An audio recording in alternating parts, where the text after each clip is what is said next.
बिस्मिल्लाहिर्रहमानिर्रहीम। अस्सलाम वालेकुम। ब्लास्ट न्यूज़ के साथ मैं हूं पर इफ्तिखार। उम्मीद करूंगा आप तमाम दोस्त साहब आप खैरियत से होंगे, मज़े में होंगे। आज इमरान खान की रिहाई के लिए एक दूसरी किरारदाद पेश हुई है। किरारदाद में क्या तफसील बयान की है और उसके साथ साथ इस पर क्या दलाइल पेश किए हैं, इस हवाले से मैं आज आप लोगों के साथ गपशप करूंगा। और इसके साथ साथ इमरान खान की 15 रुकनी जो टीम है वो भी तैयार हो चुकी है और खैबर पख्तूनख्वा के गवर्नर गुलाम अली खान ने इस समरी पर दस्तखत भी किए हैं। आज 6:30 बजे क्या होगा इस पर भी मैं आप लोग के साथ गपशप करूंगा। इसके साथ साथ 70 अरब की चोरी हो चुकी है। पाकिस्तान तहरीक इंसाफ ने सबूत दे दिए हैं। इलेक्शन कमीशन पे एक बहुत बड़ा इल्ज़ाम आयद हो चुका है और इलेक्शन कमीशन को इस्लामाबाद हाई कोर्ट ने भी तलब कर लिया है और उससे जवाब मांग लिया है। इस हाल से भी आज हम बातचीत करेंगे।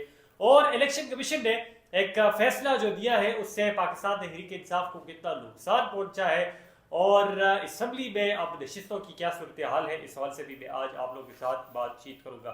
सबसे पहले बात करते हैं सबसे पहले शुरुआत करते हैं पंजाब से। और पंजाब असम्बली के हवाले से मैं बात करूं तो आज पंजाब असम्बली में 15 जो अरकान है, 15 जो मेंबर है वो हल्फ लेंगे। वो उनको वजारतें जो है मिलेंगी और 4 बजे आज लाहौर में गवर्नर हाउस में ये मीटिंग होगी जिसमें हल्फ जो है वो लिया जाएगा। उसके साथ साथ जो खास टीम है मरियम औरंगजेब के हवाले से मैं बताऊं तो मरियम औरंगजेब को प्लानिंग एंड डेवलपमेंट के हवाले से बताया जा रहा है कि इनको वजारत मिल रही है। हो सकता है जंगलात के हवाले से भी ऐसा मेंशन किया जा रहा है कि इनको ये सीट जो है वो मिले। उसके साथ साथ उस्मा बुखारी के हवाले से ये कहा जा रहा है कि इनको वजीर इत्तलात जो है वो बनाया जा रहा है। जबकि अगर मैं राना सनाउल्लाह के हवाले से बात करूँ तो राना सनाउल्लाह वफाक में भी बातें हो रही है कि राना सनाउल्लाह को वफाक में रख ले, जबकि पंजाब की हुकूमत भी चाहती है कि राना सनाउल्लाह को वजीर कानून जो है वो बनाए। तो देखते हैं आप राना सनाउल्लाह पंजाब में फिट होते हैं या वफाक में फिट होते हैं। आप लोग भी कमेंट सेक्शन में हमें बता सकते हैं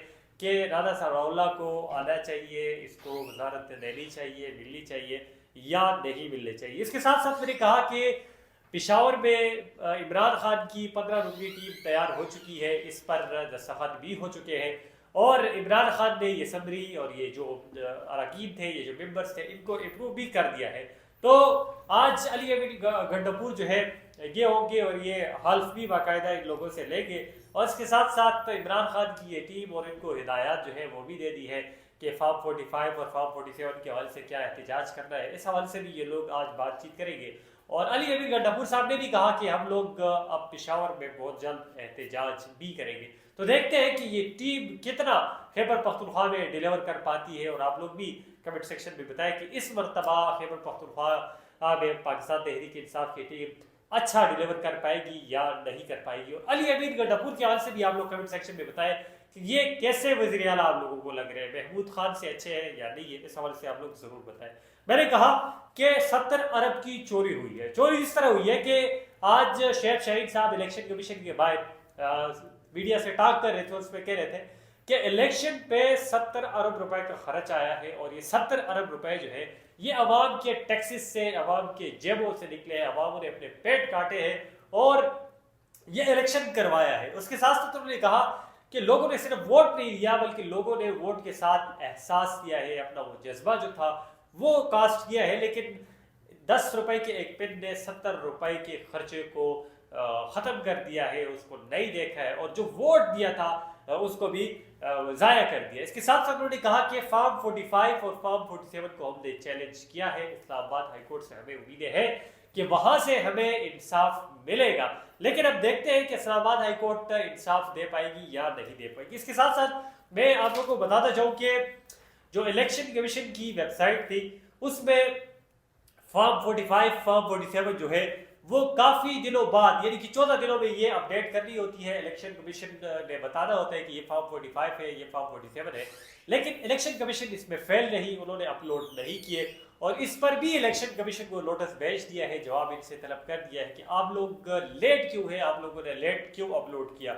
और हुआ कुछ ये है कि लेट अपलोड किया, फिर उस पर सोशल मीडिया पे अच्छी खासी तनकीद भी हुई और कुछ गलतियां जो है वो भी इलेक्शन कमीशन की तरफ से हुई, जिसमें एक बार फिर जो है वो जितने भी फॉर्म अपलोड किए थे वो डिलीट कर दिए। तो अब इस्लामाबाद हाई कोर्ट ने तलब किया है इलेक्शन कमीशन को और वो जवाब जो है वो मांगेगा। तो देखते हैं कि इलेक्शन कमीशन क्या जवाब पेश करता है, क्या आगे से एक्सक्यूज करता है और फिर इस्लामाबाद हाई कोर्ट का इस पे रवैया जो है वो क्या आता है। इसके साथ साथ अगर मैं बात करूं ये 14 दिनों पे के अंदर अंदर जो फॉर्म 45 और फॉर्म 47 जो नहीं जमा किए, तो ये मजलिस वहदतुल मुस्लिमीन ने ये दरख्वास्त जो है वो दायर की है और इसकी वकील जो है वो ईमान मिजारी साहिबा है। और ईमान मिजारी साहिबा जो है ये बड़ी अच्छी वकील है, मेरी नज़र में तो बड़े अच्छे केस लड़ती है। लेकिन आप लोग भी कमेंट सेक्शन में बता सकते हैं कि ईमान मिजारी साहिबा ये केस जीत पाएंगी या नहीं। इसके साथ साथ अगर मैं खैबर पख्तूनख्वा के हवाले से बात करूँ, चूँकि इलेक्शन कमीशन ने यह फैसला दिया है कि दूसरी पार्टियों को मखसूस नशिस्तें दे दी जाए, तो इससे पाकिस्तान तहरीक इंसाफ को अच्छा खासा नुकसान पहुंचा है। और आप ये कहें कि जो सीटें तकरीबन 90 सीटें जो है वो पाकिस्तान तहरीक इंसाफ ने जीती थी, और दूसरी तरफ अगर मैं अदर पार्टीज की बात करूँ तो बहुत कम सीटें ऐसी थी जो उन्होंने जीती थी। लेकिन मखसूस नशिस्तें मिलने के बाद अब अगर मैं JUIF की बात करूँ तो उन्हें 10 सीटें मिली है, मुस्लिम लीग नून की बात करूँ तो उनको 14 सीटें मिली है, और अगर मैं पीपल्स पार्टी की बात करूँ तो उन्हें 6 सीटें मिली है, और इसी तरह ANP को भी एक सीट जो है वो मिली है। तो ये पाकिस्तान तहरीक इंसाफ को बड़ा धचका लगा है यहाँ पर, और बड़ी खराबी जो है इलेक्शन कमीशन की तरफ से आई है, और आईन और कानून के खिलाफ ये फैसला जो है वो दिया है। और 2017 का जो एक्ट था उसको बड़ा ही खामोश रखा गया है, और ये जो हक था पाकिस्तान तहरीक इंसाफ का ये उनसे छीन लिया गया। इस पर भी आप लोग कमेंट सेक्शन में बता सकते हैं ठीक किया है, गलत किया है, और देने चाहिए थे या नहीं देने चाहिए थे। इसके साथ साथ मैंने आपसे कहा कि आज सेनेट में करारदाद पेश कर दी गई है, और करारदाद नाज चित्राली साहिबा ने की है, और उन्होंने भी इसमें यह कहा है कि इमरान खान को रिहा किया जाए, इमरान खान के साथ साथ बुशरा बीबी को भी रिहा किया जाए, और शाह महमूद कुरैशी साहब को भी रिहा किया जाए। साथ साथ उन्होंने कहा कि जितनी भी सियासी गिरफ्तारियां हैं अभी ये बंद होनी चाहिए, सियासी इंतकाम नहीं लेने चाहिए, जितने भी केसेस हैं इनको खत्म करना चाहिए। अब देखते हैं कि सेनेट में भी करारदाद पेश हो गई है, और गुज़िश्ता रोज असद कैसर साहब ने पार्लियामेंट में भी एक करारदाद पेश की थी, और असद कैसर साहब ने तो खवातीन के हवाले से भी कहा था, बल्कि सेनेट वाले करारदाद में भी ये मेंशन किया गया कि जितनी भी खवातीन है इनको भी अब आज़ाद किया जाए, इन लोगों ने कोई गुनाह नहीं किया, बल्कि तमाम तर जितनी भी कार्रवाइयाँ हैं ये सियासी इंतकाम है, ये सियासी कार्रवाइयाँ है।